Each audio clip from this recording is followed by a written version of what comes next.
Hi, everybody. Welcome. I'm Aleeza Ben Shalom with Marriage Minded Mentor, and we are here to bring you a webinar tonight all about let's not get physical. What? What are you talking about, Aleeza? Okay, so we are going to have fun with this topic. First, I'm going to tell you a huge thank you to our sponsor tonight, youre. You can check them out. Download the app on your phone because I'm going to tell you why, the best reason why. Not only can you just do the normal chatting and like, oh yeah, hi, how are you? And you can meet somebody. You can do video chatting, their new feature right there from the app. You don't have to give anybody your Zoom. You don't have to give anybody your phone number, nothing. You can do it right there from the app. If you're like, wait, what's youre? Youre is a Jewish dating website available for Jewish singles of all ages and stages and backgrounds. And it's phenomenal. Quite frankly, I have a bunch of clients that have met on youre. Everybody's like, nobody meets online, Aleeza. Well, you're wrong, because my people meet online. And yes, Sarah also met online. And youre is a place where people meet. So if you haven't found your soulmate yet, which, I mean, I guess if you're here, you haven't, then you should check it out because they might be lurking around youre.com. I mean, not lurking, that gives it a negative connotation. They might be happening around youre. youre.com, youre the app, you can check them out. But the chat feature, I mean, the video feature is on the app itself. And like, who uses computers anymore? We're all on our phones, right? So thank you so much, youre. We are so happy to partner with you. And we're going to bring you this really awesome webinar tonight. So I've got to tell you, we have some rules about this webinar. And in general, we're going to announce this, but like specifically tonight, because we're talking about let's not get physical. And because this is a sensitive, personal, interpersonal, sexual, deep conversation, kosher, by the way, we need to keep the conversation kosher. And what that means is in the chat box to everybody as we're chatting, we need to keep it kosher. And the questions that you're submitting, we need to keep it kosher. You can still ask questions, but please be respectful. No vulgarity. Everything has to be top of the line. If it is not, you won't remain on our webinar. So keep it straight. All right. Okay, here we go. I mean, you guys aren't on video. It's just me, Sarah. We're here. We're schmoozing. Okay. So I want to tell you, maybe some of you know this. There is a fantastic book. I'm going to show it to you. It's not mine. Wish it was because it's so awesome. Do you know what I'm going to say? Take a guess. This is a book that's in the more observant Jewish world that people are more familiar with. I'll give you a clue. It has a black cover. Anybody know yet? Anybody know? The Magic Touch. You got it. It's The Magic Touch. And it looks like this. And it's by Gila Mandelson. And it's the Jewish approach to relationships. Okay? Now, I have been told or heard from people, they're like, oh, it's that book? You know, oh, it's going to tell you shouldn't touch and oh my God. It's that book. And let me just tell you, there is some deep, beautiful Jewish wisdom in here. And whether you follow it or you do what you want to do, okay. But learning wisdom in this world will always make you a better human being. No matter what, you can learn something and you can grow. My goal for you tonight is that you walk away with a minimum of one golden nugget. I talk about golden nuggets. Sarah, we need to have some sort of promo with like, literally like golden nuggets that we can like send to people and do some fun something. I'm just throwing it out there. Like golden nuggets. I'm waiting to be able to like throw golden nuggets through Zoom. Because like one day they'll come up with that, right? You know what? You can make your background be like golden nuggets and have it like a virtual moving golden nugget throwing. Okay. You need to come away with one golden nugget of wisdom from tonight because from anything, this is life wisdom. Anywhere you go, anytime you talk to somebody, meet somebody, connect in person, virtually, you learn something, you think of something, you look outside, you should be able to have a spark of wisdom. And that's what I call your golden nugget. And yes, I saw somebody comment your kosher golden nugget. Yes, it should be kosher golden nuggets of wisdom. Okay. So you're going to look for your one golden nugget tonight. Don't leave the webinar until you find it. If you find 10 or 15 or 20, that's great also. What I want to talk about is that touch creates a bond. Okay. Gila Mandelson says it is the super glue of human relationships. And it is, if it's done the right way. If it's done the wrong way, it bothers people. It doesn't work. It doesn't work out well. It's difficult. Okay. But touch has the potential to ignite a person and to bond a couple in a way that nothing else does. It is the highest physical form of a couple uniting and becoming one.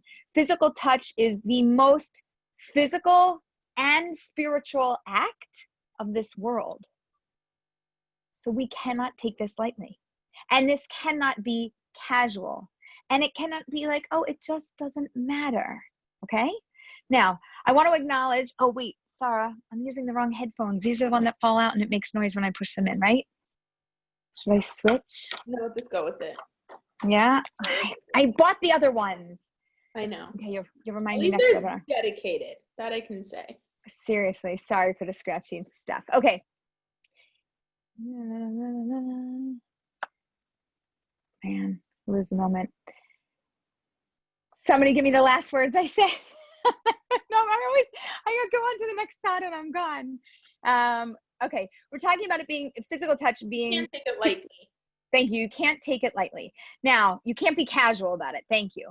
Now, I'm going to tell you, we have people on this webinar that are religious, that are secular, that are anywhere in between. We cater to older singles. We cater to younger singles and everything. So this advice that I'm going to give you speaks to every audience. And you're going to be like, what? You can't universally give me advice. It's not good for everybody, Aleeza. So I'm going to give you my universal wisdom. And then I'm going to match that wisdom to every crowd. And we're going to talk about it. Okay? Is this possible? I believe Shazam, we are going to do it. Okay. Let's try. So here's the deal. We're going to start first, if you're somebody who engages in physical touch, whether it's friends or intimately with a relationship, you are desensitized. You're desensitized. You touch, you hug, you snuggle, you hold hands. There's something going on there, right? You don't know what it means not to touch. You don't know what it feels like not to engage in that. You don't even realize how much you used to touch until you stop touching. Like you can't actually imagine it. Now, I'm going to tell you my personal perspective and my personal story so you get to know me, okay? I grew up secular. I grew up Jewish. I loved my Judaism. I didn't learn all about Torah Judaism. I didn't know everything I needed to know, and I wasn't doing everything I wanted to be doing. I didn't know enough to know. And as I grew and I learned, I took on Judaism and I started observing Judaism. And I started doing a little bit more because it was meaningful to me, because I started to love it. And so I'm giving you a perspective of somebody who grew up secular, who grew up with physical touch being a normal thing, hugging and kissing family and friends and relatives, and like normal, right? That's normal. And then I became observant. And then I'm going to tell you what happened. I became observant and I learned about the magic touch and no physical touch, or as we call shomer negia, guarding the touch. Okay. And I learned you're not supposed to touch, not even my uncles. I shouldn't give them a hug. And I researched this. I mean, I'm a researcher. I don't know if you know me. If you don't know me, if I want to know something, I want to know it. I will look it up. I will read about it. I will learn about it. I will ask people questions. I will dig in until I find the answers. And I learned about it and I was like, wow, this makes a lot of sense. What am I going to do about that? I know about it. Do I actually want to do something about it? Now I learned about it. Just because you learn about something, so you learned about it, doesn't mean you have to do it. But do I actually want to do it? And I thought about it. And I thought about it. And I thought about it a lot. I mean, I'm a thinker. Are you guys thinkers? Anybody here? If you're a thinker, comment, I'm a thinker. Okay? Are you a thinker? Yeah, Sarah, you're my best friend over there. Yes, deep thinker. Yes. Uh-huh. Okay? So I'm a thinker. So I'm thinking and I'm processing. And I'm running through past, present, future. Past experiences, understanding things, presently what I'm going through with this touch and what's going on, future, oh my gosh, wait a minute. So I can't touch my uncles. Like, could I still give my brother a hug? My parents, grandparents, in-laws, like who and what in my life can I, down the road in my future business, can I shake hands? Like, what do the implications mean if I want to guard my touch? To what degree do I want to guard my touch? And what does that mean for me? And so I started to explore it. And I said, you know what? I see the wisdom in this. I'm going to give this a go, but not like, oh, I'm going to try it. And if it doesn't work out, I'll go back. I'm going to give this a real shot. and let me see if I can hold to this. So personally, if you would like to know what really happened in real life, I met my husband. I was 24, turning 25. I was just about 25. And I was like, in my head, I was like, I should be Shomer Negia. Like, I'm thinking about being Shomer Negia. I was just in the process of becoming more observant. I was in like a very transition phase and really like heading on my journey. And I met him and we were talking about where he was holding. By the way, I didn't tell him about, he never knows about my webinars and what we're doing, but I'll have to update him later. I'm telling this story. He won't mind. It's, you know, beautiful. And we had this little conversation about it. And he was like, yeah, well, I'm Shomer Negia. Like I was like, yeah, me too. You know, like, now I am. Right. That was the first time that I was Shomer Negia because that was the first time I knew about it. I only learned about it and then I got serious about it and then I started to date and he was maybe the second person that I started to date. And so I was like, okay, we can do this. So I literally went to Chuppah. I never touched him. I never held his hand. Nothing. When I say nothing, I mean, maybe we were walking down the street and we didn't keep too much distance and like my shirt touched his shirt. Maybe. Okay. And under the chuppah, you know, you do the whole thing and the brachas and it's beautiful and everybody's singing and dancing and then they stomp on the glass and everybody's like, Mazel Tov. And he reached over and he grabbed my hand and I was like, oh, that might be the best thing ever. He's holding my hand. It was like it was amazing. And people were like, oh yeah. No, I stopped touching everybody in my life. I wasn't physically just running around touching and being intimate with everybody. He held my hand and it was comforting. It was grounding. I'm like trying to go back at that moment. I can remember standing under the chuppah and he grabbed my hand and I like almost melted into the floor. I was like, you might have to carry me. I don't know if I can walk. Like I was weak in the knees just from holding my hand. Okay. So, and this is like, oh yeah, Lisa, one of those nice stories that like people can't really do that. That's your story. But no, people do really do it. It does really work. And there's a way to do it. And there's a chachma, there's a wisdom to it. And there's a wisdom behind it. Now let's step it down. There's like what you might want to do or what you are doing. And then there's reality. And then there's all different levels where people are holding. So what I'm going to challenge us to do tonight is to make a commitment to wherever you're holding, step it up a notch. I don't care where you're holding. I just want you to know where you're holding. And wherever you're holding, I just want you to step it up a notch. So if you're somebody that engages physically, then maybe hold off a little bit more. Wait one more date or two more dates, okay? And I'm going to tell you why. The main reason is that physical touch complicates everything, and it's not necessarily your best guide to getting the information that you need. Now, I know I'm going to get a lot of kickback, like, oh, but you can't know, and what if they're not good? And I mean, really, Aleeza, like how you married somebody and you never touched them? Like, this isn't modern day advice, but it is, and people have been doing it for of years. And Jewish marriages have a pretty good track record of being successful. And even in modern day psychology, if you read the research, I don't know which study it is because I don't have it like earmarked or bookmarked on my computer, which we should do it, by the way. We should totally, Carly, mark it down that we should send it out to people, you know, like about the psychology behind this.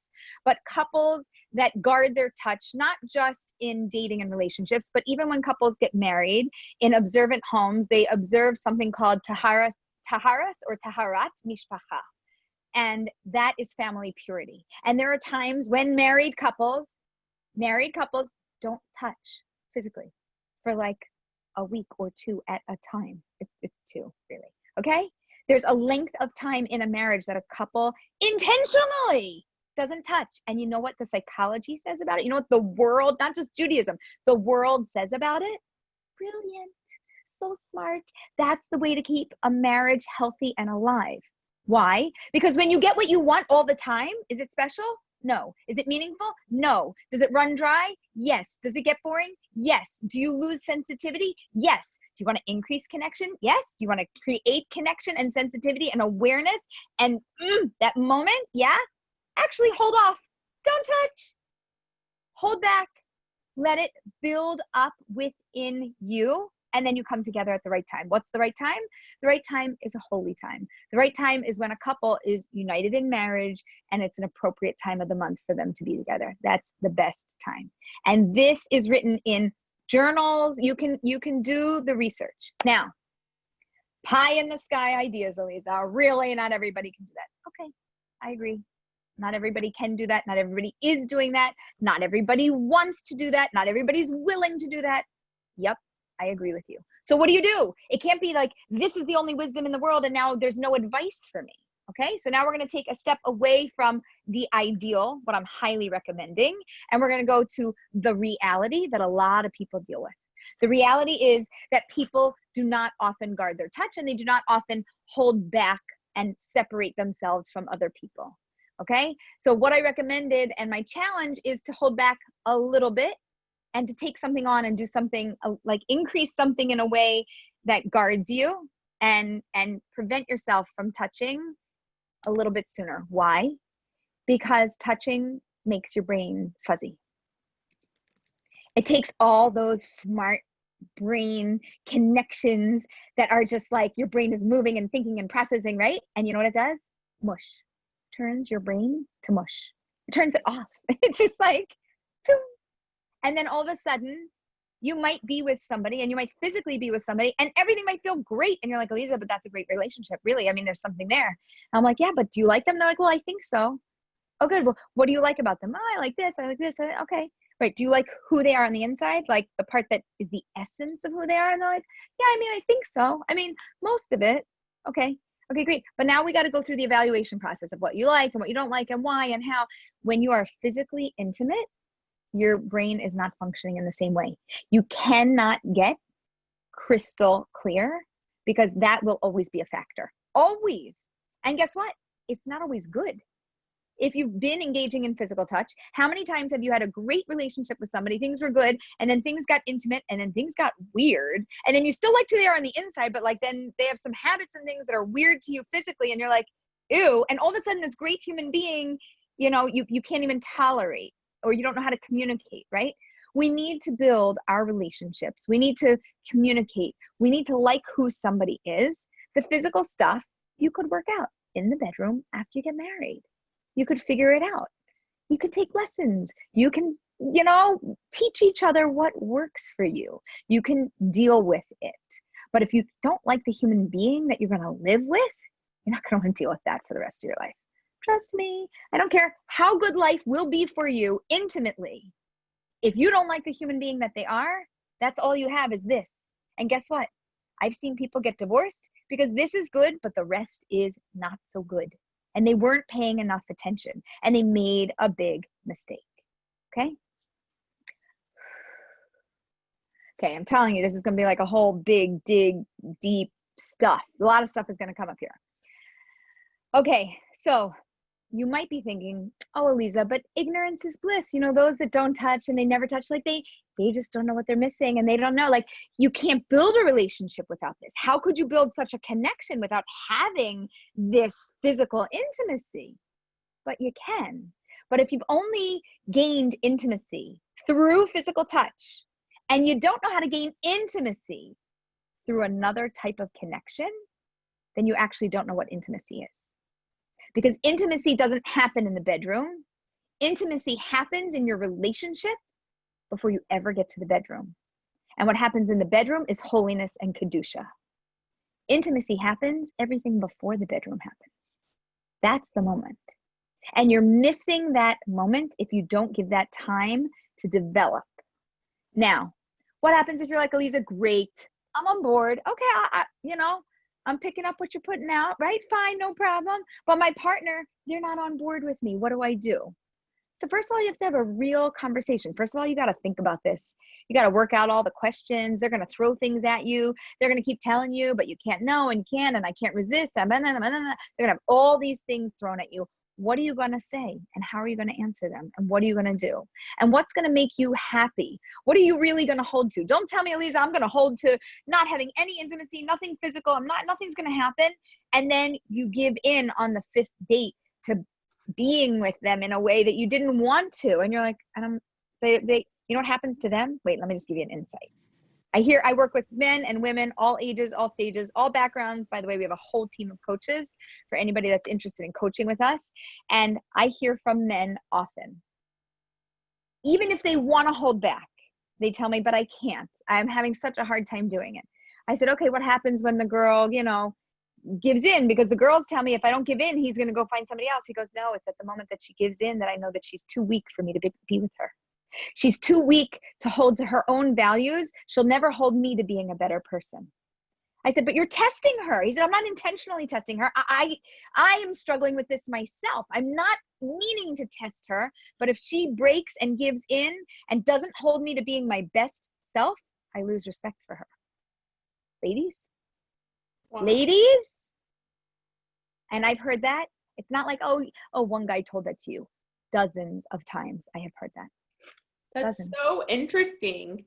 I know I've heard from many of my girlfriends that it's a very frustrating part of dating because, women feel like they have to give in to that because that's what he wants. Yep. But the minute they do, he's gone. They gone. And you notice the minute you give in, he never calls you back the next day. He doesn't even call you back. You're like, I finally, and now we're bonded and now we're close. No, you're not. That was a physical act.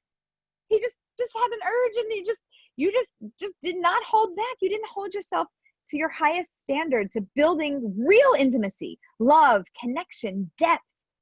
You missed the moment. You missed it. You can't miss the moment.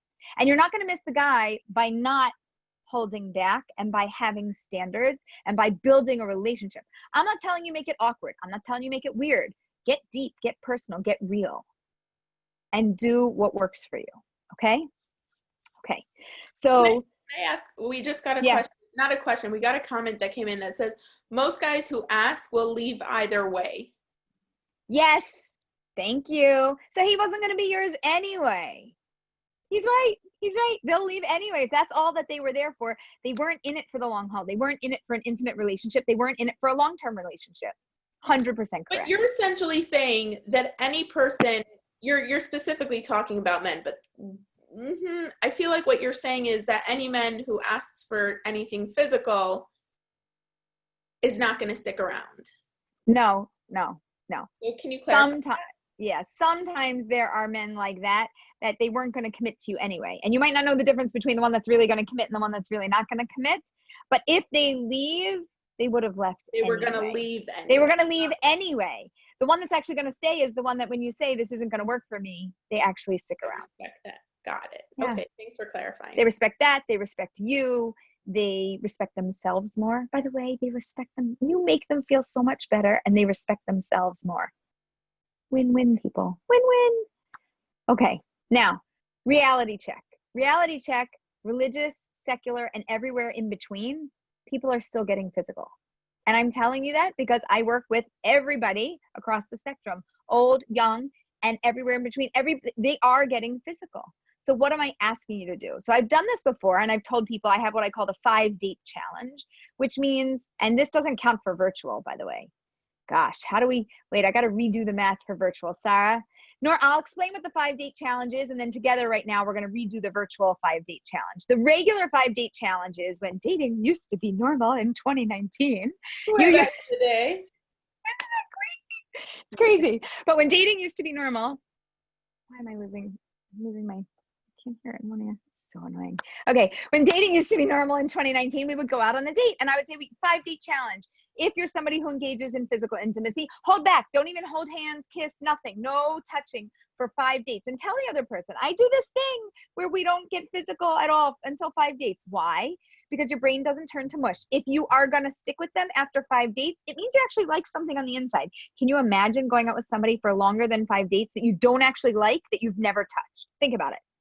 If you don't like them and you haven't touched them, what draws you into them? Nothing. But what happens if you get physical on a first date or a second date or a third date and they're good, but you don't really like who they are on the inside? What happens after the 5th date? You keep dating them for 2 months or 3 months or 2 years. Why? Because your brain and your body are confused, because it's difficult to know. Okay?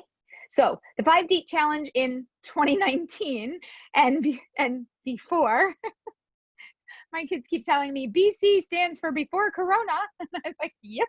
So the 5-date challenge is don't touch them. No physical engagement until after 5 dates. If you still like them enough to actually want to see them on the 6th date, which has to be at least 24 hours from the 5th date, no messing around like date ends and now we start again. No like mind games. I know how your brain works, people. I know. Okay.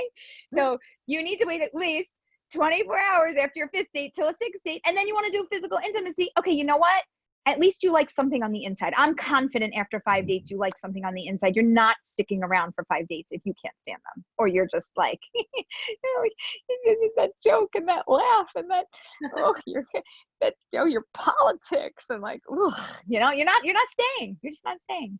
Okay. Now, Sarah, let's talk about this. How do we do virtual dating? So if you're doing virtual, well, so you know what? I think it still applies. Here's why. I just figured it out. You're gonna love this. Wait, I cracked myself up. In the book. You know that? No, wait. I'm laughing. No, this is hysterical. No, you'll tell me about the book in a minute. Wait, okay. Wait, virtual dating is virtual, right? So there is no touching because it's virtual, right? Okay, but then, wait. No, I'm getting to the point. 5 dates from when they meet in person. It's still 5 dates from when they meet in person. It doesn't actually matter because virtual dating, even if you know each other well, I still want you to see each other in person because here's what happens with virtual dating. This is something different than 2019. What's different is I get to know you. I like you. Like I connect with you. I like you enough that I want to figure out how to meet you and stand 6 feet apart and date you now.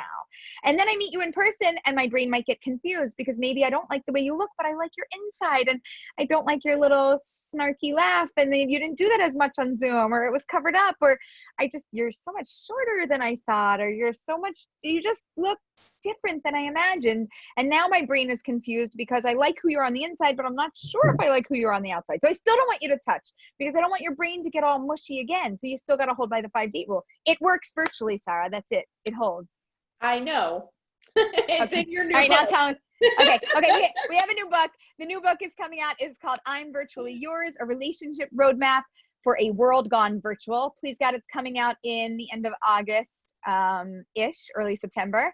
And okay, did we put that in there? Was it written like that? I forget. Essentially, perfect. Okay, great. Someone's actually saying it's like the show Love is Blind. People connect through talking and then they see each other, which right. But then they get physical. So Love is Blind, by the way, if you are watching, you should know that you need to make a 5-date rule once they meet in person. They still can't touch each other until they've had 5 in-person dates, like after the blind part. Okay. Somebody announced that. Somebody call Love is Blind. And would you let them know for season 2 that they have to implement my 5-date rule? Okay. I have a feeling if they did that, there would be far fewer engagements. No, not necessarily. Because I've got my theory about relationships. Yes. No, I'll tell you why. Can I tell you why I disagree? Please. Love is Blind. Well, I didn't tell you my. Okay. Call me. I want to challenge you on this. Call me. Okay. Here's the deal. Here's why I think it's actually going to increase the engagement rate. Even though they met in person, they meet in person, then they get physical right away. Their relationship isn't strong enough for that. They still haven't met in person. They never even saw each other. They have no idea what they look like in any way, shape, or form. Tall, short, fat, skinny, blonde, brunette, black, white. They have no idea what this person looks like. Then they see them, and then it's like, oh, well, let's get physical because we already know each other. But they didn't get to actually But that's exactly what I'm saying. That's exactly what I'm saying. But I think there's going to be... They know it. They think they know each other so well. They've created this vision for themselves in their minds, and they're so ready to get physical that as soon as they're let out of their cages, literally, because that's what they are for anyone who hasn't seen the show, as soon as they're let out of their cages, they're all out physical. But in order to get let out of their cage, they have to propose. They don't get to see each other without a proposal. They only get to see each other if they're engaged. So if they actually got to see each other, had the 5 dates, then had to propose. You see, I didn't really watch the show. I only read about it online. I don't even go to watch these shows. But somebody's like, you have to see it. We both know what we're talking about. No, okay. So still, even if they get engaged, I would still highly recommend 5-date rule before they actually physically touch before they get married. Although, you know what? why don't we just hold with Shomer Nagi until they get married? They should just not touch until they get married. They held off this long. Why do they need to touch? Okay, call me Love is Blind. You have a dating coach that wants to advise you. Hold on. I think what you're saying is you want to mesh Love is Blind with kosher. Oh my God, Love at First Sight. Kind of. Okay. Do you know what Love at First Sight is? Yeah. Well, you know, for anyone else who's watching, really brief, Love at First Sight is not a dating process. It's 3 or 4 really highly trained professionals. I think a relationship coach, a sex therapist, a religious person. Married at First Sight. Married at First Sight. Somebody just commented. It's not Love at First Sight. Married at First Sight and Love is Blind. There we go. Okay. So we need a new title for the show. Okay, we'll run the show. We should run a show. That's our show. I'm there. We're combining Married at First Sight and Love is Blind and calling it. You come up with a name, put it in the comments. We're gonna name the show right now. We'll pitch it to the network. Okay. Wait, are we getting volunteers? See, any singles want to be on the show? I'm sure. I mean, just send us an email. But we're starting auditions tonight after this webinar. We have to name the show. We have to pitch the show. Don't worry, we've got network connections. We're going to be live soon. I always fantasize about a Jewish version of one of these shows. So, hey. Okay, we're on it. Thank you for the inspiration. There, you heard it here first. By the way, this is how ideas are born. And I am a dreamer, but I'm not just a dreamer. I am a dream maker. So I envision these dreams, and then I actually make them happen. And people are like, "You don't have time to do that." And I'm like, "You're wrong." So we will have time and we will have a show. Don't you worry. I'll pitch it tomorrow. Okay. So, so here we go. We need to open this up to Q&A because there is so much to talk about. And, awesome. And we have some really good questions. Really good questions. Yeah, really good ones. But wait, I really want to see if I can switch these earbuds because these are going to fall out the whole night and it's going to bother you and me. So hang tight. All right. Ooh, my earbuds make the good questions.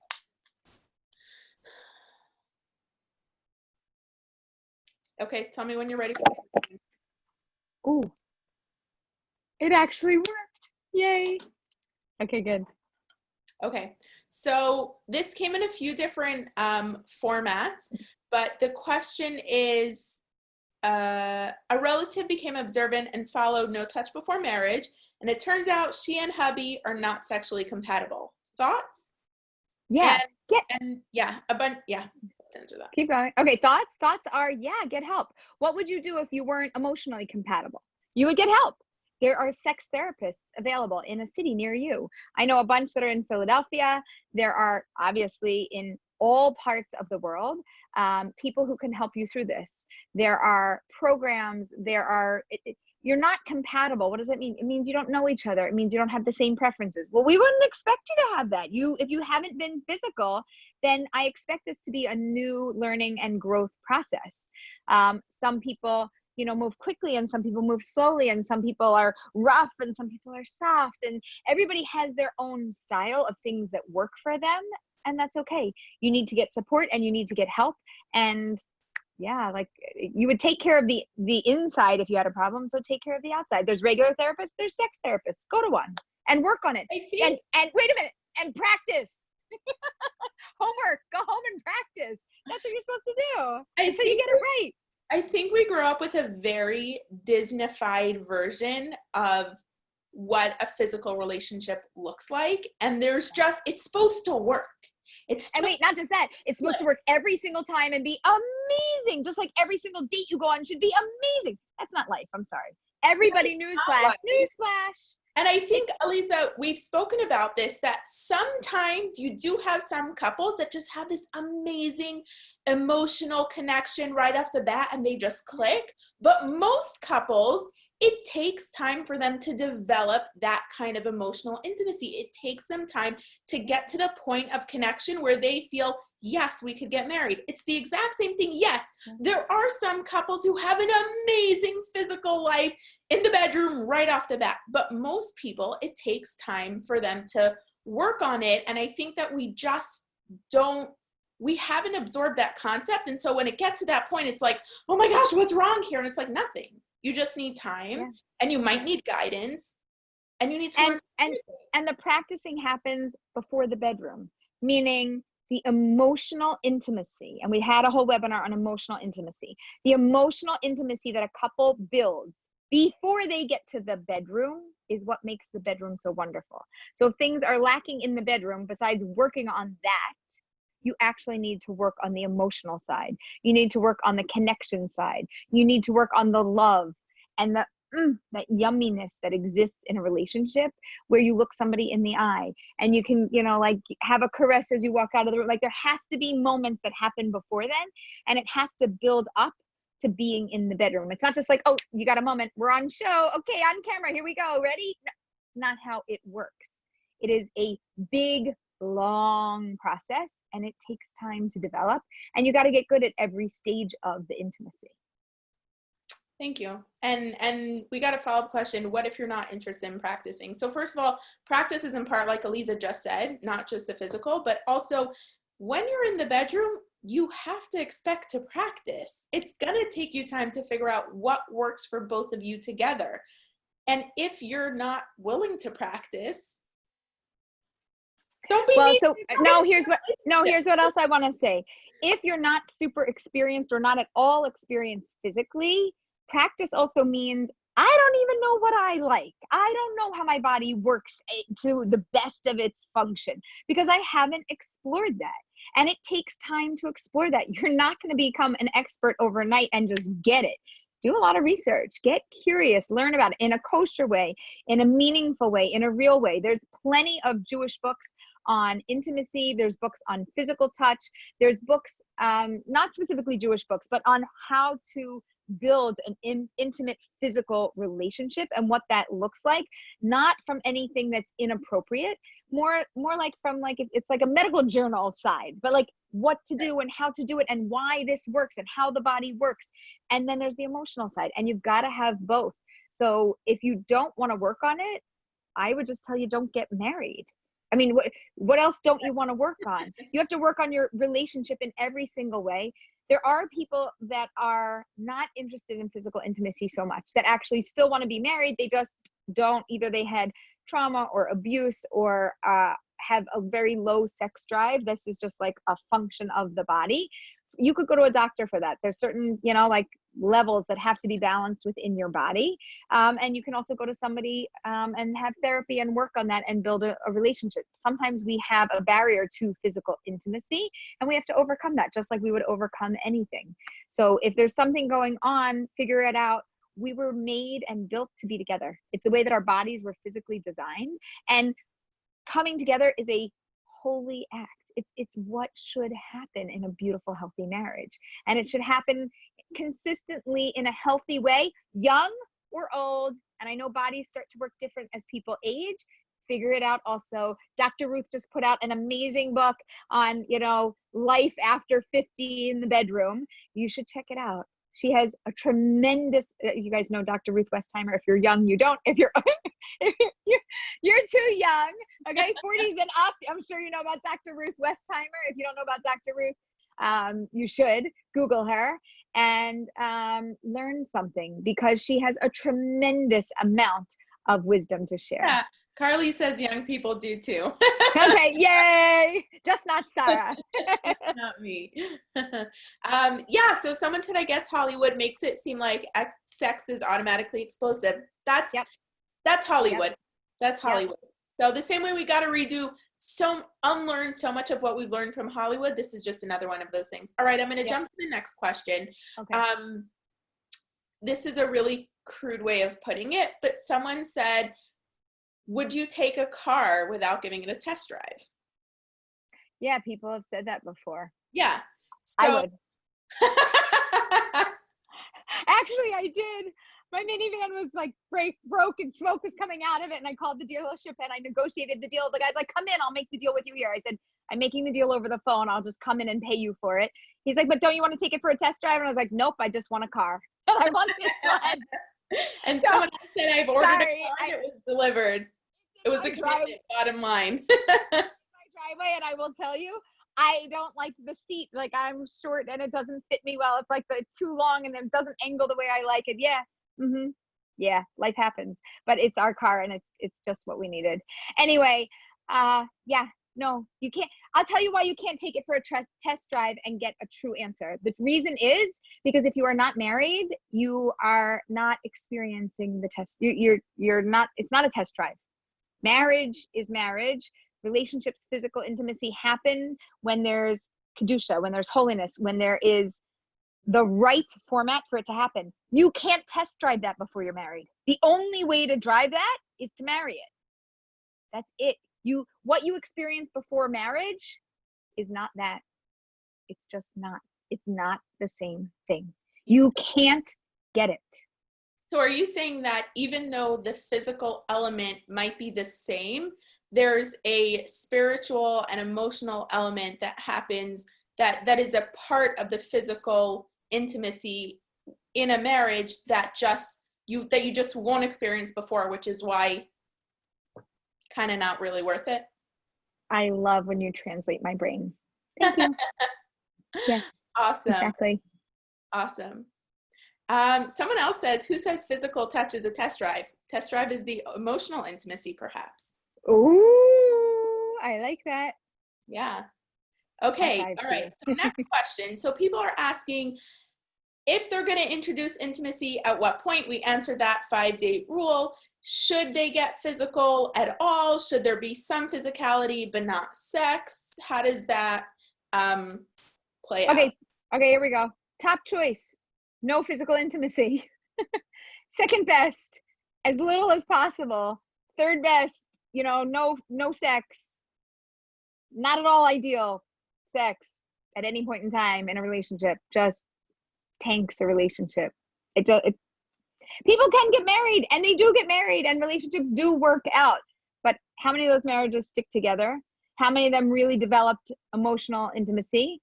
If we look at the divorce rate, pretty high. How many of those people took a test drive? A lot of them. You know what I wonder? I wonder how much of the fact that people are committed to staying together when there isn't a test drive is because you have to put in the work. If you got to the bedroom for the first time after your marriage and you're like, what the hell are we doing? You're not going to stand up and walk away. You're going to figure it out. You're going to put in the effort. You're going to do the work that is necessary, to enjoy yourself. Yeah.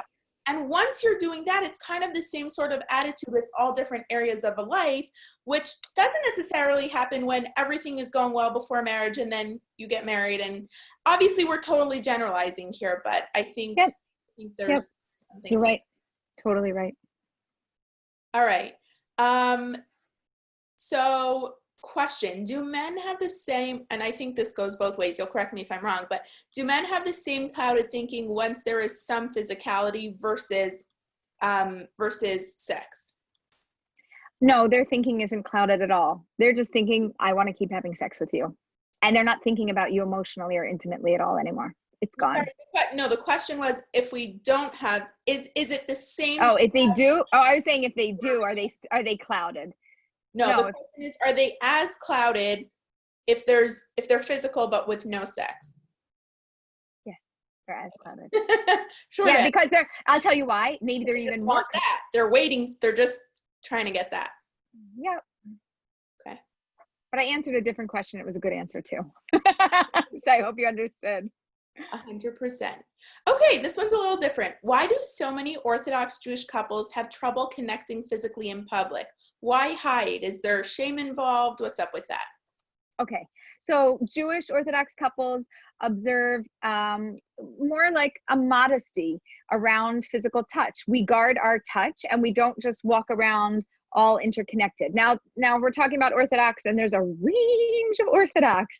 There's very far to the left, and there's very far to the right, and there's everything in between. Okay, so the further to right that you go, the less you will see people physically touching, and you will even see men walking in clusters with men and the women walking in clusters with women. They won't necessarily even walk next to each other.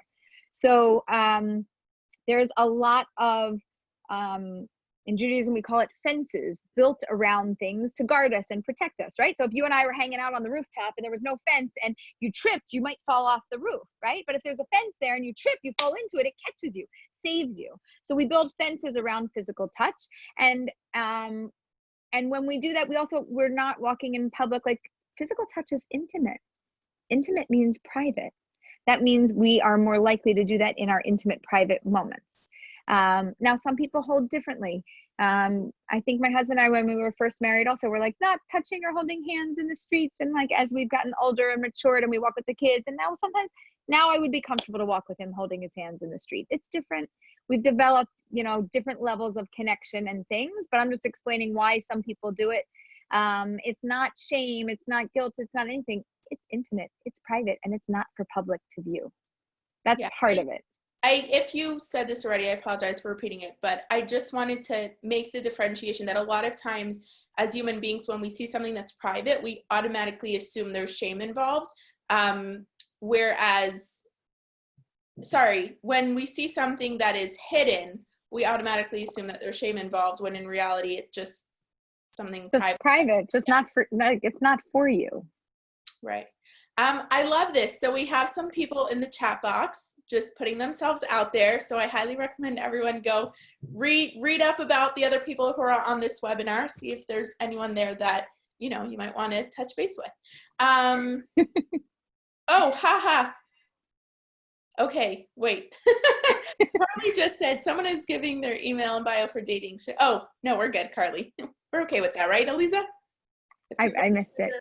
If people want to share. If they want to share, yeah, it's okay. It's not going anywhere except for this chat live, and then the actual chat box disappears, but the webinar remains. Yeah. All right. But we can't be responsible for anything happens that, only good people. Keep it kosher, keep it clean, please. We have a nice group. We have a nice audience, and we expect you to be like solid. Awesome. All right. So I think you're going to like this one. We like all of them, but you know what I mean. You said you want everyone to come out of this webinar with something to take upon themselves, a golden nugget.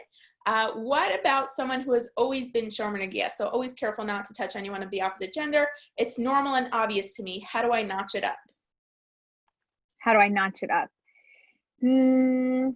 I don't know. Do you have some people mention like, I'm doing it, but nobody else is willing to do it. So you might have some negative thinking about how other people are going to react to you. I don't know. I'm like making up a story here.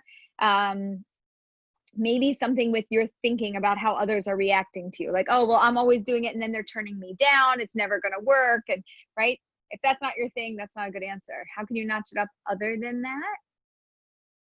I don't know. Maybe you'll come away with it different. It might not be notching it up. It might also just be like golden nugget of wisdom. And I don't know, maybe you want to learn a little bit. I know how to notch it up. Learn about emotional intimacy, like deepen your understanding about building intimacy. You're holding yourself back during dating. Phenomenal.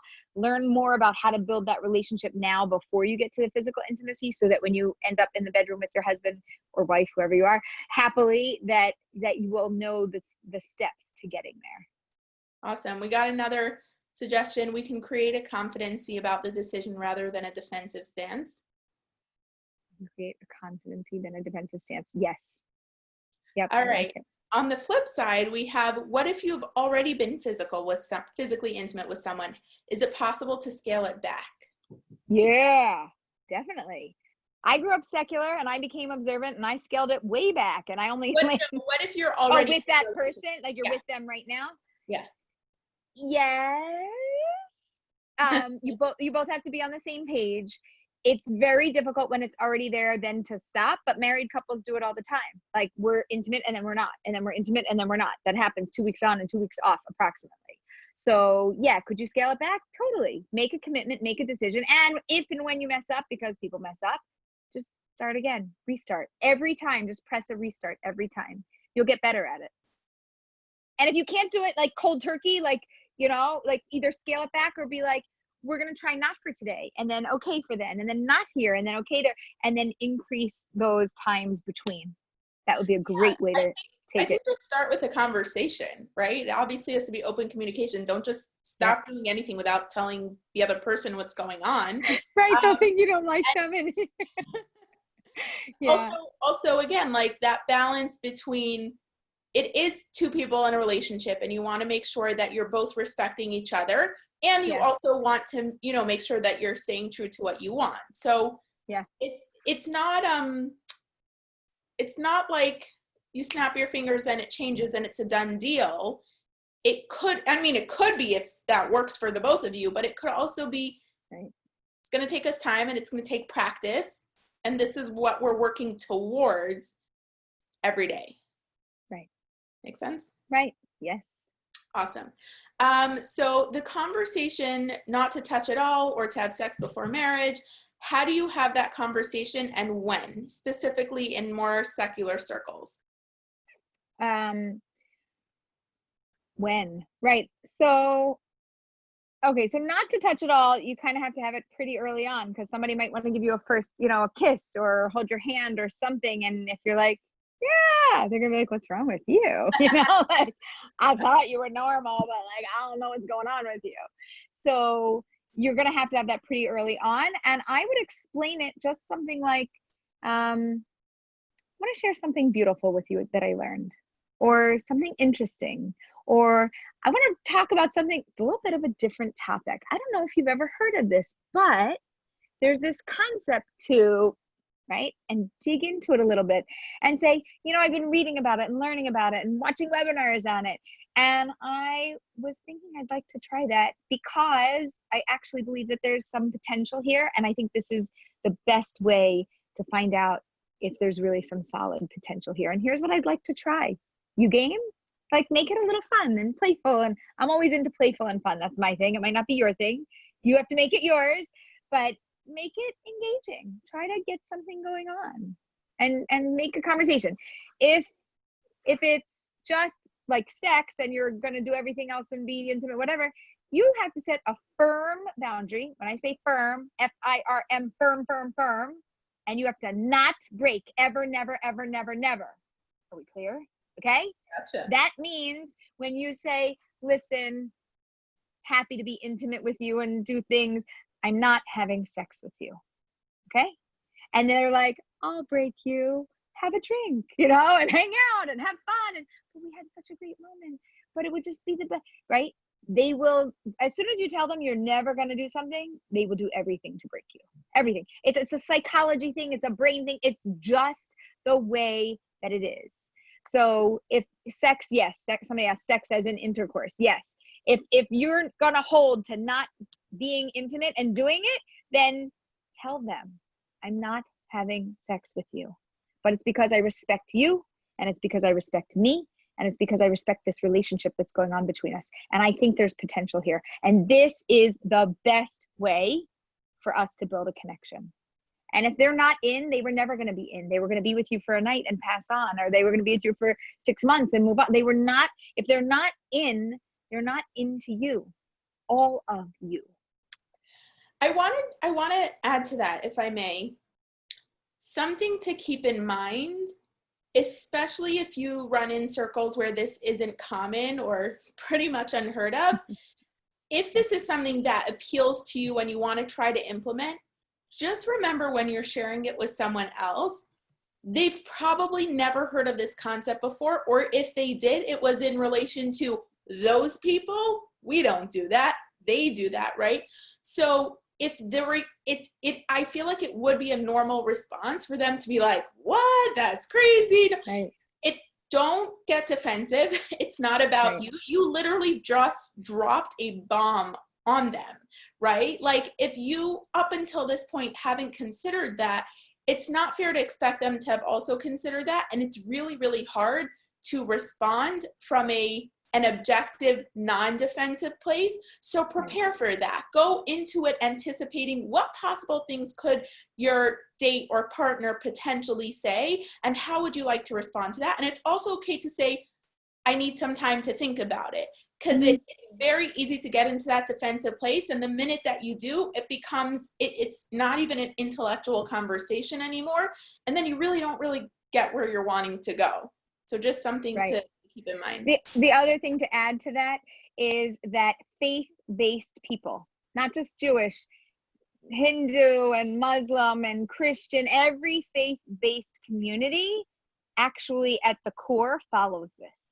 Yeah. Do your research, because I deal with faith-based coaches and matchmakers, and they all follow this.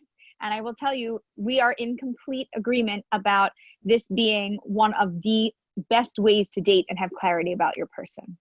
So, and it's something different, and it might not be for everybody, but it's not a Jewish only concept.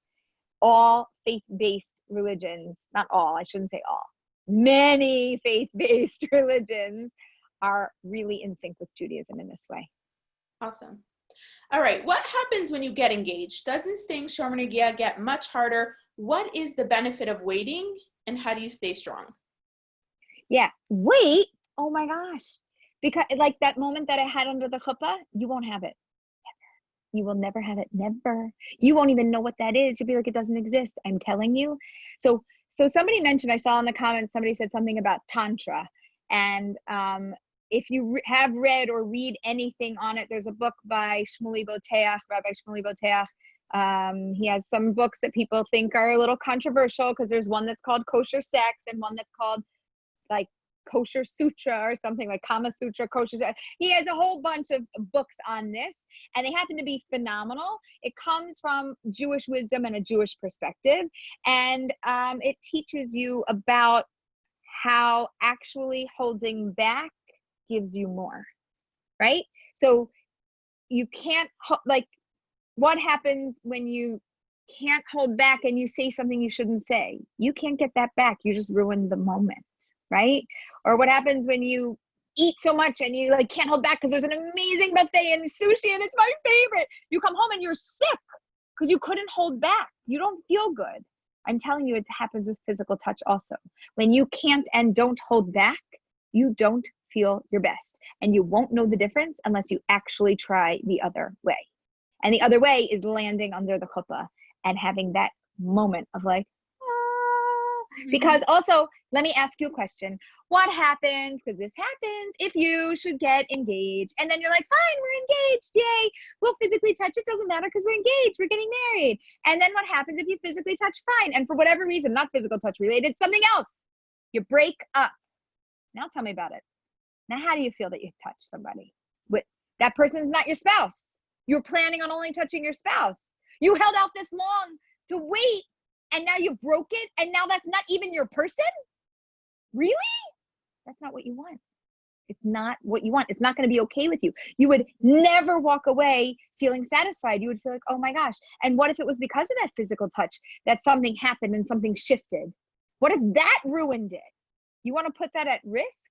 Don't put that at risk. Don't put your good way to put it. It puts your relationship at risk. If you've held out until this point, get married sooner. Make your wedding sooner. Figure it out. You can do it, by the way. We have a tremendous ability to hold back. We have it. We don't engage in it often because technology, blip, blip, blip, we get an answer and boom, boom, boom. And if you can't Google it and get an answer in 3 seconds, 3 seconds is long, by the way. It should be a split second. Sweetheart, the internet's not working, like people freak out. Okay. But you can hold back. What does my husband say? He says, when we talk about kids and treats and different things, like there's been these other psychological tests where they're like, I'll give you one now, but if you don't eat it now and you wait 10 minutes, I will give you 10 later, right? And can you do it? So it's something about, something is a sign of intelligence. Delayed gratification is a sign of intelligence. Delayed gratification is a sign of intelligence. Delay your gratification. Delay your physical intimacy. Delay. It's a sign of intelligence. And not just that you're smart, your physical intimacy is going to be that, has the potential to be that much better. I'm not going to say it is, because if you've never done anything before, you got to figure it out. But it has the potential to be that much better. Okay. Aleeza, we have amazing questions coming in. Okay. Rapid fire. Yeah, we're going to do rapid fire. 1 minute. All right, let's do it. So I'm a hugger in real life prior to COVID, and it has nothing to do with anything illicit. I even hug some of my guy buddies. Are you saying I shouldn't touch in any way? It is totally innocent when I hug someone of the opposite sex. Hug your guy buddies and don't hug somebody of the opposite sex. And your hugging and physical intimacy with the opposite sex, when it does happen, will be like Shazam, especially if you're a hugger. Because if you're a hugger, you're good at that, which means that you are going to have great intimacy. And when you stop touching every other girl in the world, touching only your girl is going to be like, haven't touched a girl in so long. It's going to be so amazing for you. So you want to increase your physical intimacy and your power of touch. Do it that way, and touch their heart. Stop touching and giving them hugs. Touch their hearts. Try it. It works. And if you're a hugger, you're going to be good at that anyway. I like that question, by the way. I know we like all the questions, but all right. Do you have any books that you recommend on this topic other than the magic touch? Well, so that's on like holding out on physical intimacy. There's another book that I read in my 20s, and I haven't actually looked at it in a while. I think I like found it on my shelf and then I put it somewhere and I haven't found it again. Something like, maybe Carly will Google it, something like How to Get the Love You Want Without Sex. Something like that. It might be exactly that. It was excellent. And it was a secular book that I found at Barnes and Noble when there used to be bookstores and they used to be open and you didn't have to wear masks. What are you even talking about? Yeah. Okay. Is there a way to fill this need with kosher replacements? Oh, good question. No, but maybe. So there are no kosher replacements, except you could get a massage by a person of the same gender. You do need physical touch. Okay. I'm not saying we don't need physical touch. I'm saying not to have that with your date. Okay. You do need physical touch. You need somebody to just, massage, grab on, hold you. If you have nieces and nephews and cousins and people, you should hug them. If you have, siblings or parents, or you should engage like that guy that's a hugger. Go get your hugs. Don't hold back. But there's no kosher replacement. No.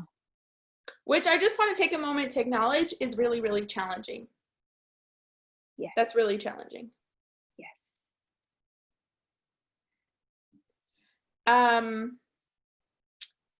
What if your love language is physical touch and you need that touch? Yeah, get it elsewhere. We just answered that. That's my only answer. It's not your love language when you're dating somebody. It's not. You have to learn intimacy in another way. You're going to get that, but that fills your physical touch need, but it doesn't fill the rest of your brain or your heart with actually connecting and bonding with somebody. Awesome. If a man doesn't touch a woman after a few dates, doesn't a woman either feel he's not interested or he's too passive, or it's heading towards a friend zone? It could be, which is why you might need to have the discussion. So don't just assume that you're on the same page. Make sure you have the discussion. I like you. I'm into you. This is so nice. And, not physical touch is not a sign of lack of interest. I would love to keep seeing you. And I'm just trying, if it's something new, I'm trying something new. If it's something you always do, it's something I always do.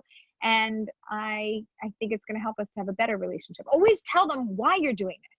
Not what you could tell them what you're doing, but it is not as important as telling them why you're doing it. Why are you doing this? What's your why? I told you my why. I told you all of the reasons that I believe that this is a super healthy thing to do. What's your why? If you're going to abide by this or parts of this or in a modified way that works for you, why are you doing it? Explain what you're going to do, but it's just not as important. That's just a detail. Why are you doing this? And touch their heart with that answer. Awesome.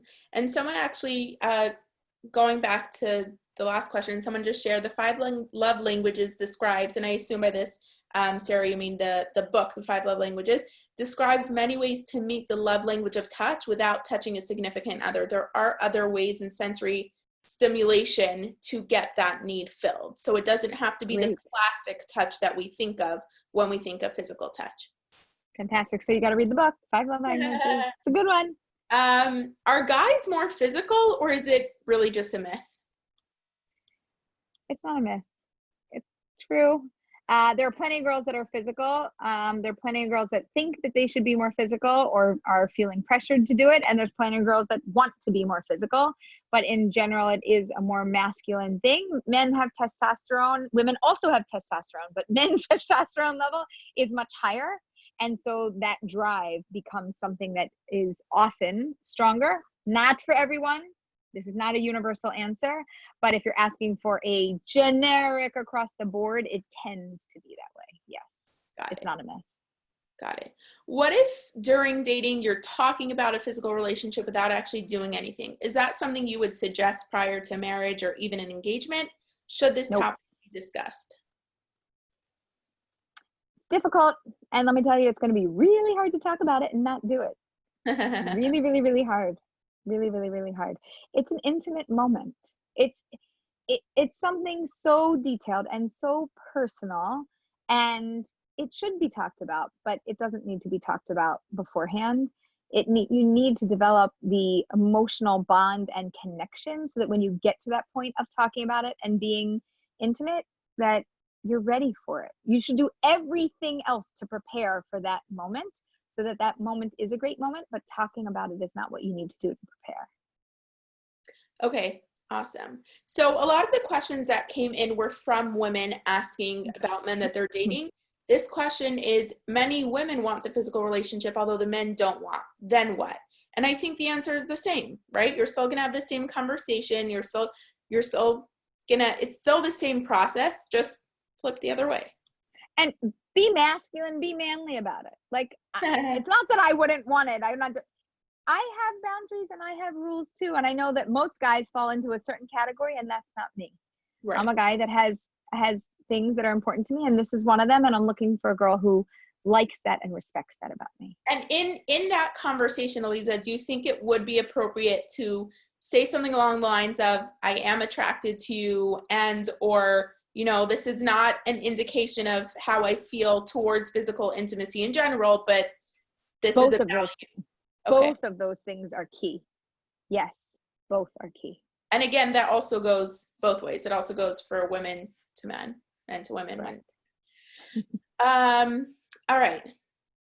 Next up, how can someone not be physical when dating if they're not religious, but they have it with, sorry, we actually answered that.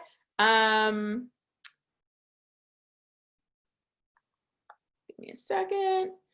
Can you talk a little bit about maintaining shomer negia with the older crowd or second time single? So shomer negia, as we said, is guarding your touch, which means refraining from touching. For older singles and second time around, it is different in that you have had physical intimacy for sure, and that has been, well, most likely for sure, and that's been a part of your second time round, not necessarily with older singles. Just second time round, but then also and older singles. There's two different categories. So the same information and the same rules apply. And even more so, we want you to build an emotional connection, a real connection with somebody. And we need you to do that. And it has to come from, you know, the brain and the heart and the conversation and the moments together.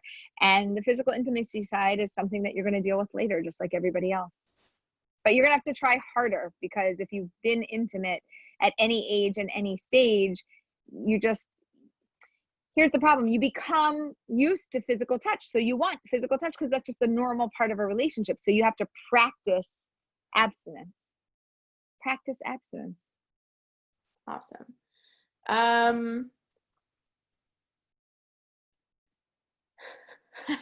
have so many guys not call me. I'm not laughing that this is funny, but just very relatable. I have so many guys not call me back once I tell them I don't want to get physical. They just think I'm crazy. Yeah, you're not. You're awesome. Way to go. Guess what you just did? You saved yourself 1 date or 2 dates or 10 dates or whatever from breaking up with the wrong person anyway. They were never going to be your person, and you got clarity instantly. Yay. Good for you. High five. Awesome. Way to go. Awesome. What if the guy wants to not be shomer negia, taking wedding pictures right before the chuppah, so right before the wedding ceremony, after which point it would be allowed. What if he wants to take wedding photos right before? Wait. You're gonna ruin it the minute before the wedding? Wait. No. Flip it No. around. No. Not I don't acceptable. care what the Sorry. photographer tell you do or how tight your wedding schedule is. I'm sorry. Wait. You waited that long? So go get married and take photos after. You waited that long? Get under that chuppah. Hello? Come on. You can do it. Tell him Aleeza said. Say it's not my fault, sweetheart. Aleeza said. Awesome. So I know we talked about that physical intimacy before marriage isn't a necessity. But what if I'm scared I won't like the person physically if I don't touch them beforehand? Like, can you talk us through that fear a little bit? Yeah. So there's a great book, Feel the Fear and Do It Anyway. It's You a real book. Recommended that once or twice or 15 times. By Susan Jeffers, Jeffers. I actually ordered mine last Thursday night right after. Did you? I did. I don't get a commission for that. Okay, good. So glad you got it.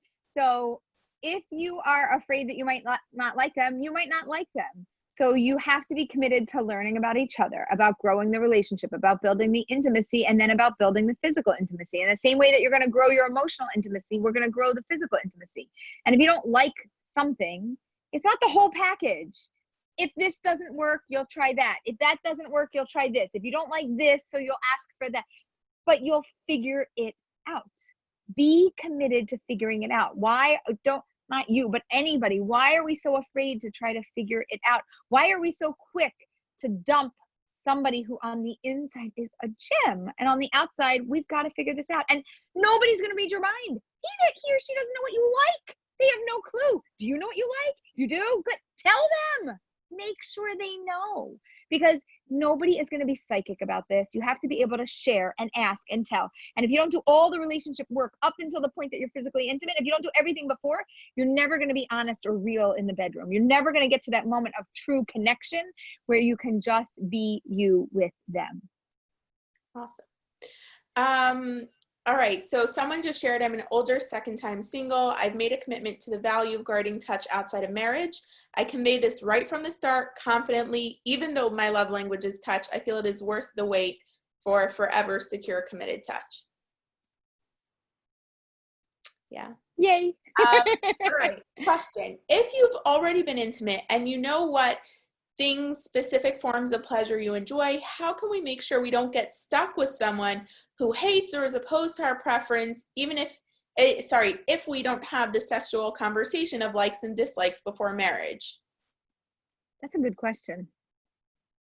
That is a really good question.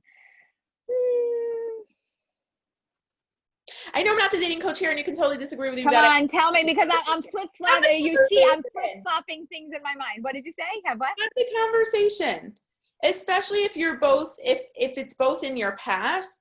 I think, again, I don't think the conversation is going to be a deal breaker. I think it's going to make you more comfortable going into the relationship.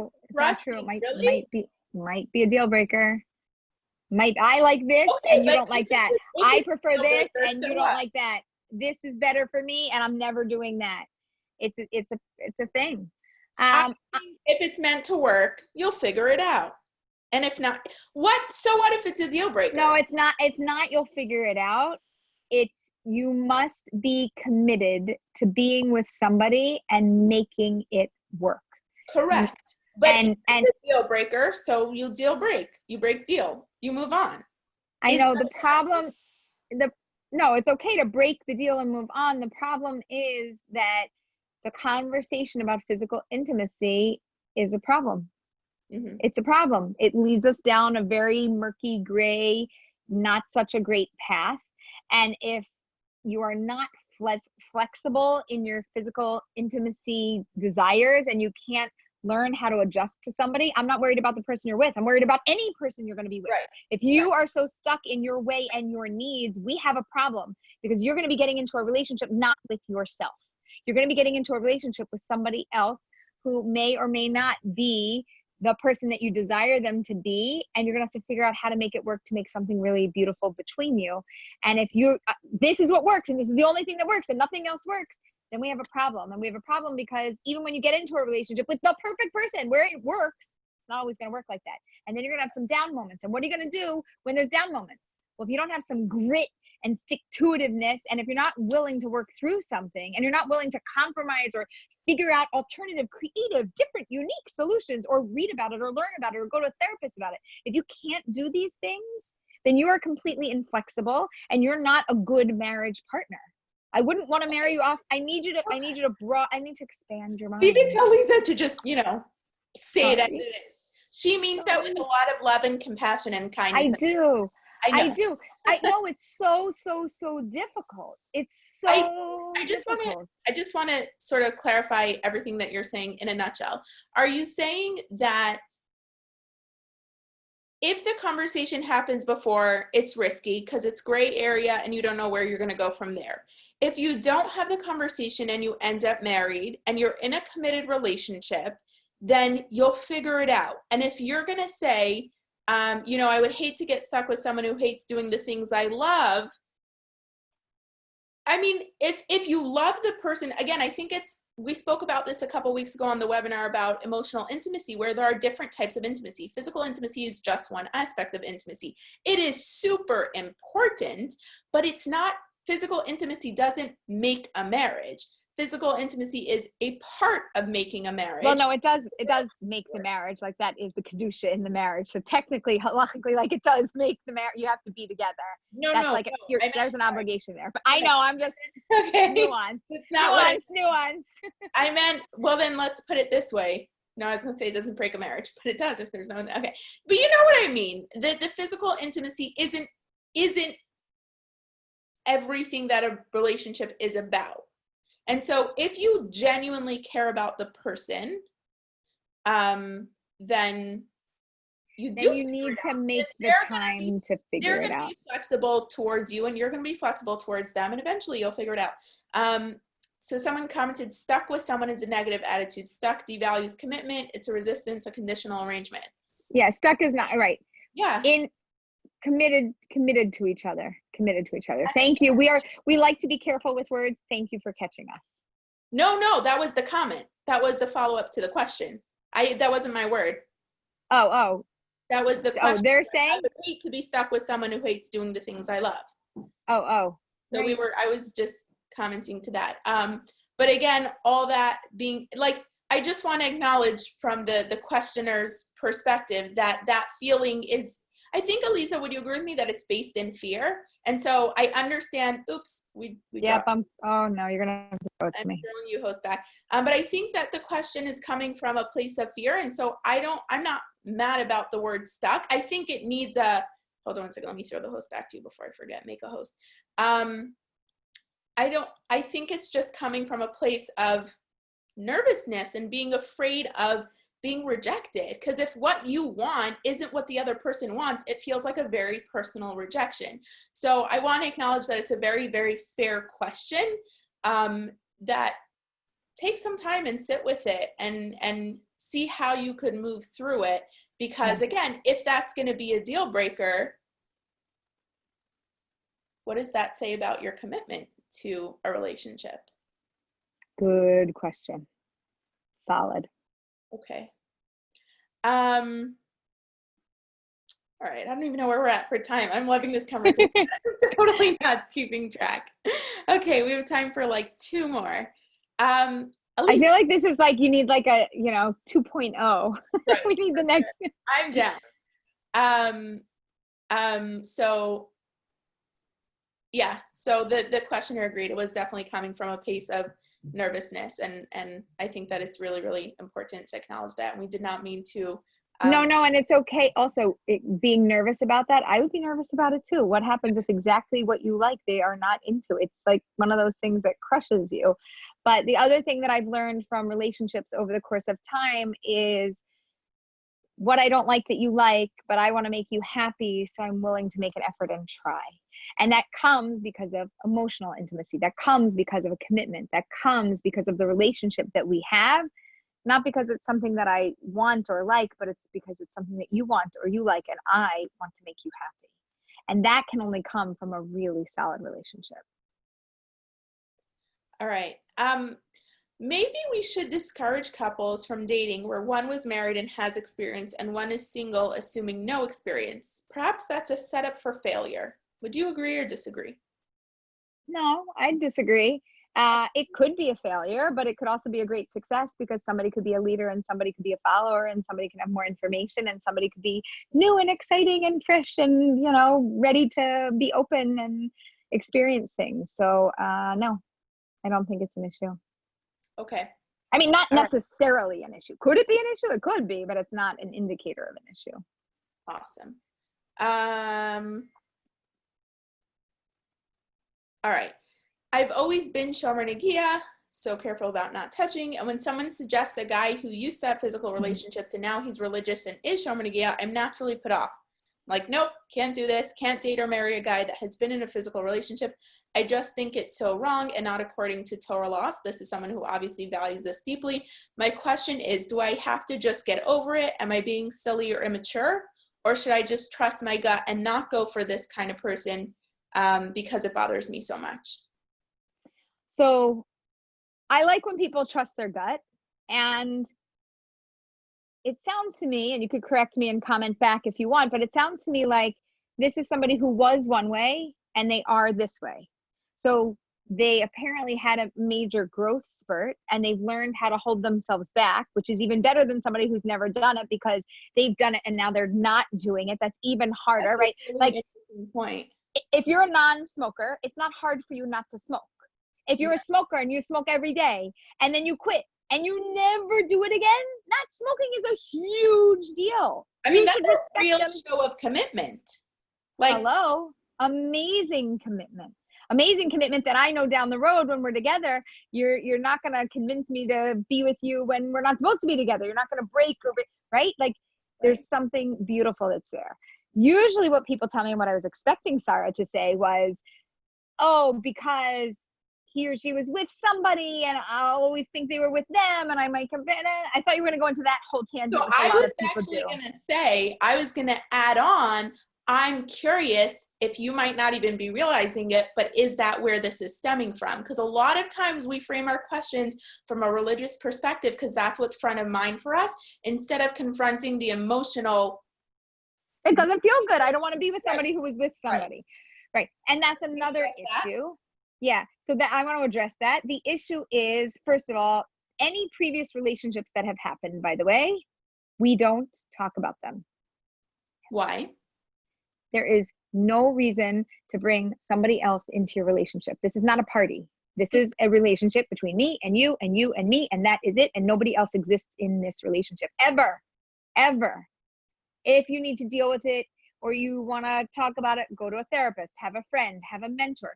But having your physical past come into your physical future is a physical disaster. We're not comparing. It should be as if you have amnesia and it goes. And if somebody asks you about it, then you can just say, oh, I don't talk about anything that happened previously. This is between you and me, right? This is just us. It's not appropriate. Most people do not know not to ask about this. Everybody thinks, oh, of course, we have to talk about it. It is nobody's business. So what if the person you're with asks? I don't talk about any previous relationships. Like, it's not healthy. It's not a part of my future. I'm with you and this is how I am and this is who I'm with. I don't talk about what happened. If somebody wants to share, if they share with you, I was this way and now I'm not this way. First of all, look, what happens if that person never shared that information? You'd be dating them right now, wouldn't you? And if they were Mr. or Mrs. Fabulous, you'd be married to him right now, wouldn't you? You would. And you would have never known. Why? Because that was none of your business. That happened and it was done and it's gone and it's over, and they changed to be who they are, and they are who they are. Now, this is only if it is genuine, sincere, real. If it's not genuine, sincere, real, if it's really not you, then it's a problem. The problem is that it's just who you want to be. It's not who you are. So don't tell somebody about who you want to be if it's not who you are, because we don't want them to get confused. Make sure you're clear. I am this. I want to be that. I'm holding here. I wish I was there. Okay. Make sure you're very clear about those two things. But if it's who you are, I don't like when we talk about physical past. It never leads to anything good. You could challenge me on it, but I do not find from any of the clients that I've worked with that it leads to something fabulous and good. I would never want to hear from my husband about any previous dates or girlfriends. Never. For what purpose? That I should be jealous, that he should be jealous. Why would we have a conversation about anybody? I would never want to hear that. People they tell you they want to hear it because they're curious and they want to know. And they don't really, really want to know. It hurts. It doesn't feel good. It doesn't. So someone's asking follow-up questions and said it kind of feels like you might be hiding something, right? Then you're it's a good follow-up. That is a good follow-up. Yes. It's a problem. What is Aleeza thinks? It's a real problem. Sorry, I didn't mention that. It's a real problem if you're like, oh yeah, I don't want to talk about my past, and I'm like, what's back there? You know, like I'm just a little concerned about what's behind you because you know, I don't know if we're not talking about it, there must be something, you know, dark and scary back there. It is a little bit of a problem. How do we get around that? Again, why can't you just be upfront about it? Like, I don't think this is going to move our because it's weird. It's still a problem. It's still like, I don't trust you maybe. This is, okay, murky, sticky territory. Like, is there a way to have a dating coach? Is there a way? I don't know. I would almost want to say, if you have a specific example on a specific situation, yes, and we could coach and work through this with generic advice of like, in general, it's not good to do. How do we do it? How do we tell somebody? What do we say? What don't we say? It's gray, and it's difficult. It's really hard. This is not easy. I don't think I can actually give you, I often tell you, like, I have lots of answers. You can ask me in a minute. And then every once in a while, I'm like, you know what? This isn't like an on one foot, give you a 1 minute answer and like, poof, it's universal. And I don't have a universal answer for this. It's very personal and very individual, and it's difficult. That makes sense. This is a very personalized process. One more follow up to that question. What about discussing the reason for a divorce? Yeah. So divorces, we have to, like, you need to get guidance on how to talk about things because we have to be very careful how we speak about other people and situations. And at the same time, we have to be emotionally available and open and vulnerable. And also, I probably can't give you like a one foot answer. I do think that you need guidance, whether it was a friend or a rabbi or a mentor or somebody in the field that has wisdom on how to guide you on this. I think it's very personalized. You do need to share something because if you hide, well, we got divorced. Okay, great. I want to marry you. And you're like, no, what happened? I need more information. People do need more information at that point. Mm-hmm. And just to clarify, we're not just talking about the physical aspects of a relationship. We're talking about past relationships in general, correct?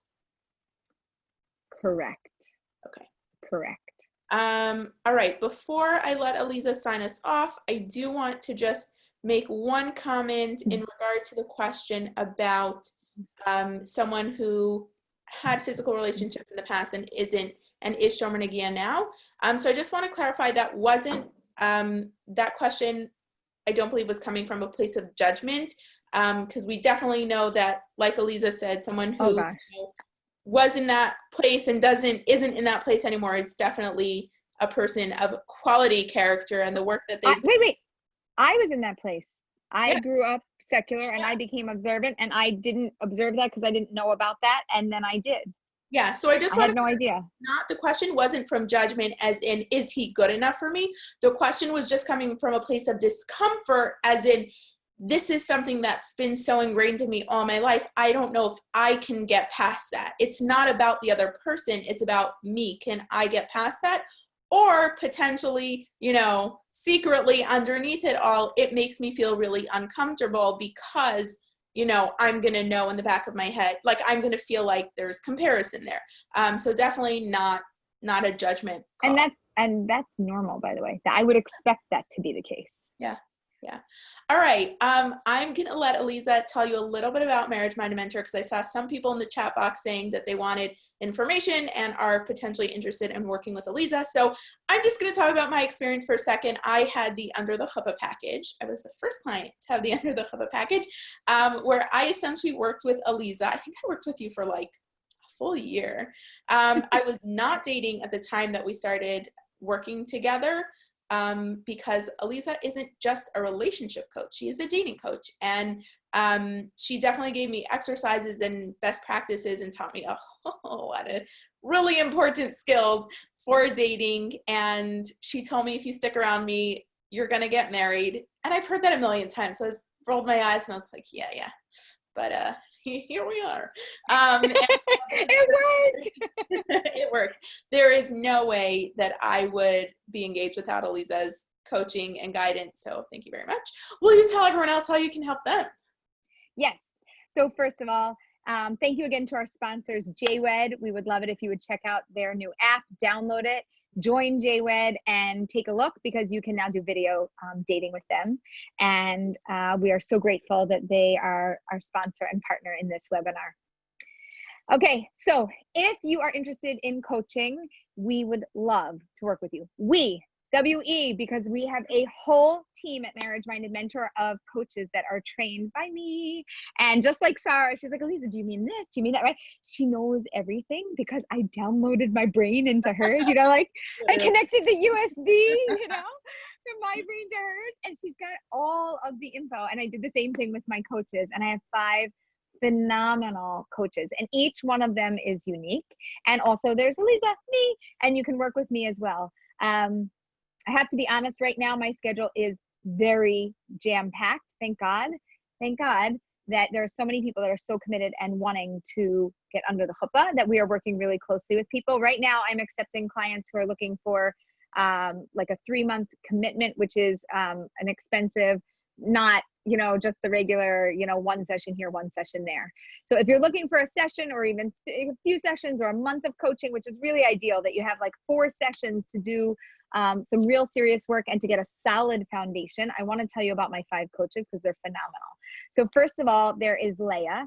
Leah was the first coach that I trained. She lives in Israel. So if you see like, why does she have 2:30 a.m. East Coast time available? Because she's 7 hours ahead, and we work with international clients. As you heard, we have Belgium on here, and where else did we have? We had Australia and all over. People are all over. So yeah, we're Spot, right? Spot. So, and we work with Americans and Europeans and South Americans. We work with everybody. So Leah does a personality analysis, a Torah-based personality analysis that tells you not just who you are, but based on who you are, who it would be great for you to date and why these people tend to work, and why these people are good for you, why these people make your brain happy, and why these people are not, and why these things tend not to work, and why maybe your past relationships didn't work because they didn't fit what you were looking for. And she could explain all of that, and all those things that have been like bothering you in the back of your mind, you're like, oh, I get it. This is great. So she does a 2-session personality analysis. The first 45-minute session, she gives, you know, over the whole assessment. And the second one, she explains the whole thing to you. If you want to do it all in one shot as an hour and a half, there's 2 links on our website. If you click, you know, work with Leah, you'll see that. And with every single one of us, there is a free 15-minute sign up, you know, get a free 15-minute intro call. Each session is $75, or if you do a thing together, it's $150. Okay. These are US dollars for anybody that's not in America. We only work in US dollars at the moment. Stay tuned. I mean, it'll convert to your, you know, if you swipe a credit card, it'll convert to your thing, your currency. Okay. So that's Leah, and she is wonderful. We've had great success with people just kind of big picture, figuring this all out. And then if you want to continue working with Leah as your personal coach, you can, or she can give you that whole analysis, and then you can work with one of our other fantastic coaches. So Reagan is one of our coaches that works with women only. Sorry, men, she's not available, but she only works with women. Women are her specialty of all ages and stages. And something that I absolutely love is that Reagan takes extensive notes, and she will send you a follow-up email. Here's what we worked on, and here's your homework, and here's what we're doing, and here's our focus. And so you get the session, and I feel like it's bonus. You get this email, and when you forget 10 minutes after you have the session what you did, and you're like, wait, what am I supposed to work on? You've got a whole summary there. So she holds you really accountable to accomplishing whatever you want. If you need a dating profile makeover, if you're navigating a relationship and you're like, ooh, like this, like that, I should, where is it? She can work with you through the process in any way, shape, or form. We have another phenomenal coach. And sessions with Reagan are $75 per session. We have another amazing coach who is Shira. Right now, actually, her schedule is booked. She has very limited hours, so she's not taking new clients yet, but soon she's going to free up her schedule and we will have more of her time.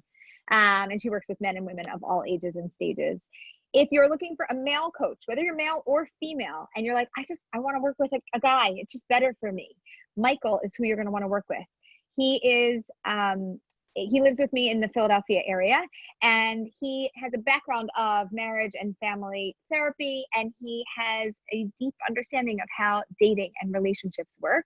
And he can guide you through, like, hey, you're in a relationship and, you know, do I go left? Do I go right? Up? Is this working? Is not working? Or, you know, I'm dating and it's not flowing, or I think I'm doing something wrong. I want to work on it, or I need to work on my dating profile. I'm not attracting the type of people that I really want. Where in the world can I find them? And how can I put out there so that people get what I want and can come to me and find me and date me? So he is happy to work with men and women of all ages and stages. And that is Michael. So there's 3. Hang on. So we have Ilana, and Ilana is actually based in Toronto. She is a coach, woohoo, because Sarah's from Toronto, and she is a coach, and she works with also men and women of all ages and stages. She also, in her previous life and, you know, on her side job, is a matchmaker, and so she knows a lot about the matchmaking process. Not that she's going to be your matchmaker, because we work as coaches, not matchmakers, but she understands the process intimately, and she also has a very deep extensive background in terms of therapy and relationship coaching, and you'll read her bio. It's top notch. And if you want to do any deep work, you're like, I don't want a therapist, I want like a dating coach, but who like really gets the therapy angle, that's Alana. She's phenomenal. And her rates are $115 for a 45-minute session, or it's $150 if it's an hour session. She usually, you know, she'll start off with a 45-minute session, but she really likes an hour because she just needs that much time to get into it, because her work needs more time. And then there's me, Aleeza, and I work with singles of all stages, all ages, all backgrounds, all locations, and all different life circumstances.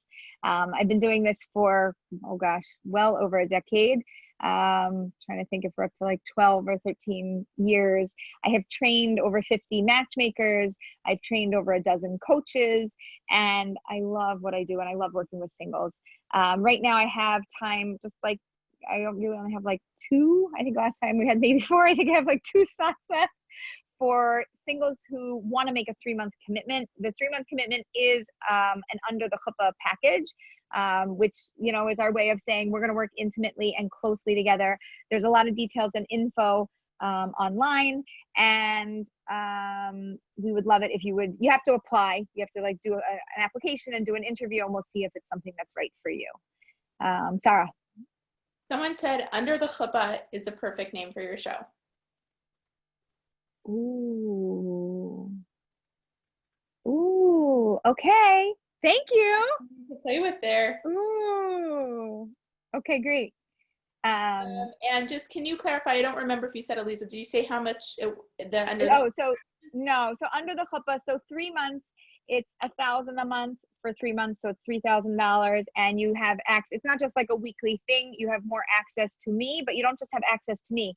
If you sign up for that package, you can also work with any one of the coaches, and I actually will have you work with Leah to do the personality analysis. And if we need deeper work, you know, with Alana, or profile work, I might have you work with Reagan. So you get me, and you're working with me intimately and closely, and you get the entire team.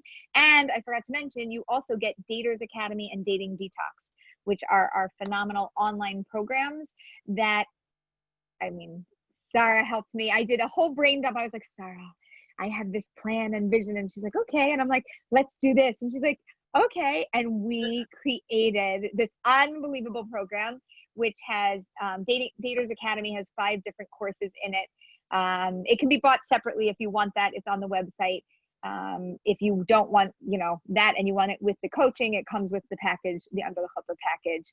And we do like tons of work and homework. You got to be ready, like homework. This is not like, skating by and everything's going to be fine. Everything's not going to be fine. We're going to make it fine. We are going to work really hard, and we're going to be new best friends to make sure that we get things lined up so that bracha and blessings flow into your life right now, because that's what we really want for you. Oh man, awesome. Right. 2 quick questions. I Yes. guess at some point you said it pays to wait. At what point would it pay to wait?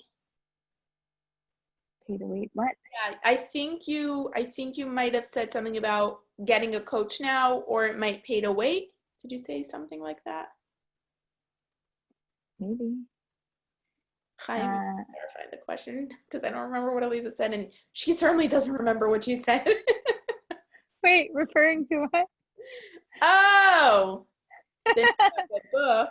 The name of the name of the show. It pays to wait. Oh, yeah. Oh, that's good. I like it. It pays to wait. That's the name of the show. He wants to call it the show. It pays to wait. Is that what it is? Oh, got it. Under the Chuppah, it pays to wait. All right. And I got a question for me that says, what made it worth working with Aleeza?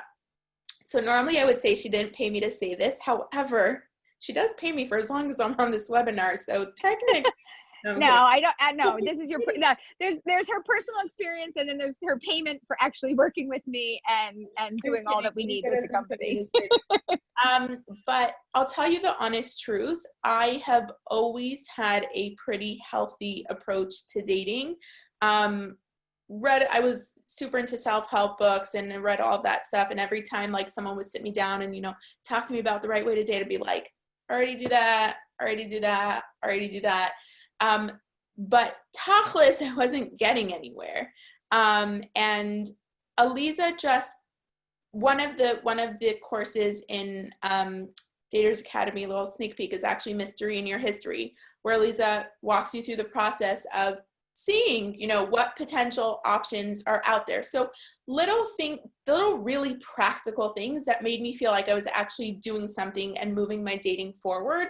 And then once I was in a relationship, and she's, walked me through different relationships, but this past one being the most recent and permanent one, I was, dating someone that like never gonna date Israeli, never gonna date Hasidish, basically dated someone and then got engaged to someone who I was never going to date in a million years.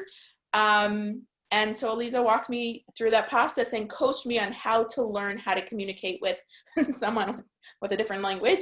Not just literally in terms of he speaks Hebrew and I speak English, but I am all brain and think. And I think that's what Aleeza and I why we work so well together, because our brains are pretty similar. So for me, it was really nice to have a sounding board to kind of just get it all out there. And I don't know if any of you, or I don't know if you've watched The Good Place, the show, but sometimes while I was dating, my brain was like cheaty, just like on a roll nonstop, but what if, but this, but that. Like I can dissect nothing into a million pieces. And I just needed someone to talk it out to, and to have a sounding board, and to have someone that could kind of ground me in the moments where I go crazy, and also give me objective, guidance from a different perspective, and help me break things down and understand, really help me process what I was feeling and what I was experiencing in order to make the decision on whether this is a relationship that makes sense for me or not. And I want to be very clear about one thing. Aleeza did not tell me what to do in my relationship. Aleeza doesn't tell you what to do. She gives you the information you need, or rather pulls out from you the information that you need in order to make the best decision for you. So it's just sometimes helpful to have another person be able to do that instead of having to do it all on your own. That was amazing. Thank you. Wow. Or having a lot of different voices. A lot of people have mentors and guides in their lives, and they're like, Aleeza, I can't make sense of it because this one said this and that one said that, and I trust this one, I know to do that, and I don't know what to do with all that information, and I can't hear my own voice. And so when you work with me, we quiet everything else. We take it into account. We don't throw it out. It's very important. All of it is important, but we quiet it down and we make sense of it all. And then we really bring to light who you are what's going to work for you, and clarify it. And that's not just in a relationship, but also the before relationship. How do you get into it, and how do you find it?